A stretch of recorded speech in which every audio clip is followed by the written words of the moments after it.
I know Power Rangers is on in the background. Don't mind that. Don't mind it. It's an awesome series.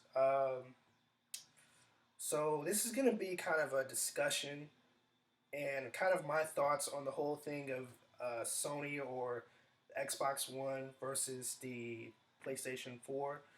And these are gonna be my thoughts on it. My overall thoughts. So this is gonna be a video of the overall thoughts. Now, a lot of people are sitting here and talking about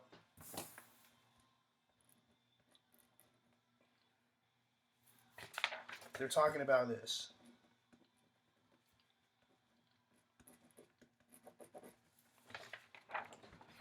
The gigabyte storage and the RAM. Let me explain something to you guys. You can come up with a fancy name of RAM or a gigabyte storage or even the processor. You can come up with a fancy name. It doesn't change the fact of this.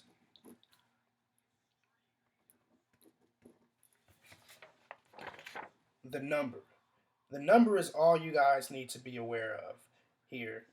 I could say that I could change the RAM is random access memory and gigabyte storage, but I could change the name of it and say so many different things of how it's improved. But the only thing you guys need to be worried about is the number 4 gigabytes and 360. That's not the actual gigabyte storage of the Xbox One or the PlayStation 4. I was just giving you an idea of kind of where it would be, but it's not. I think the Xbox One is 8 gigabytes, and it maybe has like 500 something uh, random access memory or something like that.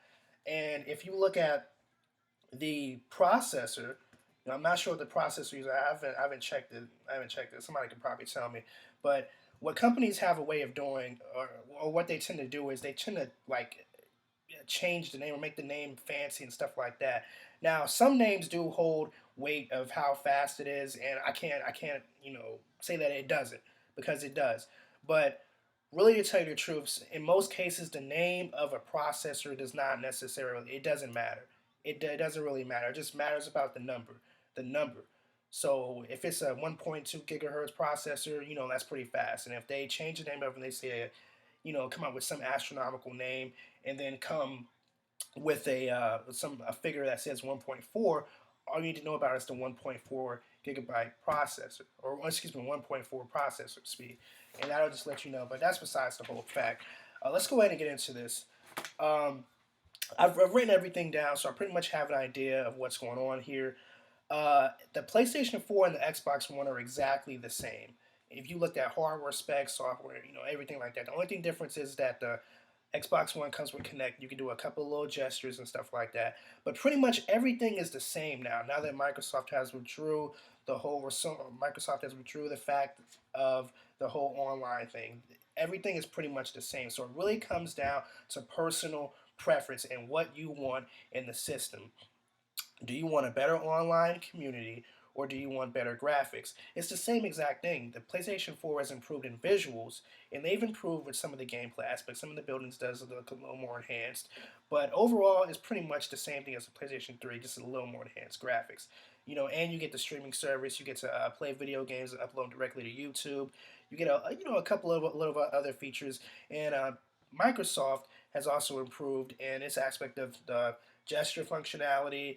They have more third-party supports. I'm thinking, the online community is probably definitely a lot better. It's probably going to be a lot better, of course. And it just looks like, and the games definitely look a little more enhanced too. So it's pretty much the same thing. I'm telling you guys, when it releases, you'll see it's going to be very similar. It's not going to be as different as these guys are saying. When you have a conference, of course, you're going to announce certain things to kind of push, your product to the masses, so people start pre-ordering it. But it's going to be exactly the same on release day, and I'm definitely looking forward to it. But me personally, what I'm looking at is what do I want in a system. I'm not looking at all these other stuff, all these games, all these products that they're selling me, all this little stuff. I'm not looking at that. I'm looking at what interests me. What do I have an interest in, or what interests me as a consumer. Me personally, I like the online community in the Xbox better. That doesn't necessarily mean that I'm going to buy the Xbox One. That doesn't mean that I'm going to buy a PlayStation 4. It just comes down to what you want. I feel, now here's the thing. Xbox One has a better online community, but they don't have better foreign games. The PlayStation always has better foreign games. Always, always, always. I'm a Gundam fan. Gundam doesn't necessarily come on the Xbox. I don't see a lot of Gundam games on the Xbox, but I see a lot of Gundam games on the PlayStation 4.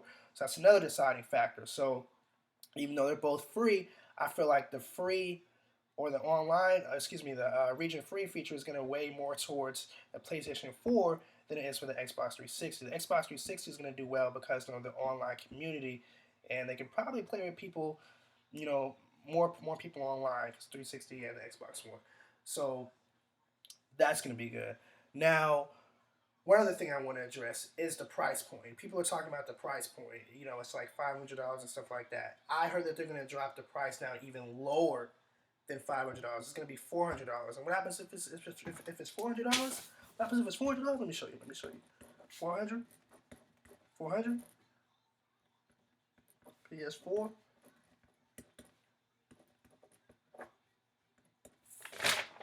What's that? What's that? What's that right there? So that equal. It's equal. Equal. That means it's the same. It's the same. It'll be the same price, but I highly doubt that's going to happen. I'm pretty sure they're going to keep it at 500. And if they do drop it, it's probably going to be maybe like 460, 480. I don't see it dropping below that. So it's going to be this is going to be very good. If I had to edge who I think would win as far as sales wise, I would probably go with the Xbox One because I've called multiple GameStops. I've asked them. I said, how many PlayStation 4s do you have available for pre-order, and how many Xbox Ones do you have available for pre-order? And they told me that the Xbox Ones were sold out. They can't take any more pre-orders for the Xbox One. It's like, what? Are you serious? It's true. It's very true. And this is what's going on. Um, do I think that the PlayStation 4 will outsell the Xbox One in the first couple of weeks on launch? Yes. There's a lot of Sony fanboys. There's a lot of Sony fanboys out there. And they definitely love the system. Rightfully so. But in terms of longevity, it does seem like what I am reading, it does seem like the Xbox One may have the upper hand. May have the upper hand. Because what I'm reading right now, it looks like it definitely looks like a game changer. So my thoughts are, or what I want to tell you guys is, don't focus so much on the RAM. Don't get caught up on so much of the software and the hardware aspect. Just kind of focus on what you want. What do you want out of the system? What do you want as a gamer? What do you look for? Me personally, I look for games. I don't get excited about the software. I don't get excited about the hardware because none of that stuff means anything. It's a gaming console. Now, when you're talking about a phone, yeah, I'm gonna look at the software, the gigabyte storage, the RAM, all that stuff because it's a phone. It's something that I need, to use every day. But when you're talking about a gaming console, I mean, that's not to say I don't look at it. I know, I kind of contradict myself. It's not to say that I don't look at it because I do, but it's not as extensive as it would be in a phone because when you're playing a game, I don't really download a lot of games. I buy my games and I play it. If I need an external hard drive, I'll just get one. It's not that big of a deal. Just go out and buy one and just get one. Um, so really just focus on what you want out of the gaming console. Me personally, it has to be games. And the PlayStation 4 is showing games, and so is the Xbox One. But who will have a more what system will appeal to me more, or you as a consumer more? Halo 5.